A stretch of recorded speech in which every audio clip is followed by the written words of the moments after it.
2015 সাল থেকে রেল ক্রসিংকে নিরাপদ করতে 196 কোটি টাকা নিছেন। তাইলে কোন কারণে মাননীয় রেলমন্ত্রী এই দায় এড়াবেন? এটা আমি প্রথমে জানতে চাই।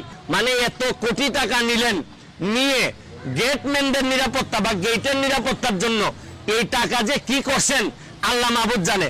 আপনাদেরকে আরেকটা কথা বলতে চাই, মাননীয় রেলমন্ত্রী আর বাংলাদেশের রেলগুলো দেখলেই দেখবেন একদম পুরাতন। মাননীয় রেলমন্ত্রীর শরীরের অবস্থা আর রেলের অবস্থা প্রায় সেম, যার কারণে দুইটাই বড় কষ্ট হইতেছে চলতে। আমি বলছি না যে মানুষ বয়স বেশি হইলেই দুর্বল হয়ে যায়, কিন্তু মনের মধ্যে যে শক্তিটা থাকতে হয় এটা আমাদের এই মাননীয় রেলমন্ত্রীর নাই। অনেক বুড়া বয়সের মানুষের মধ্যে অনেক তারুণ্য থাকে, কিন্তু এটা ওনার মধ্যে নাই।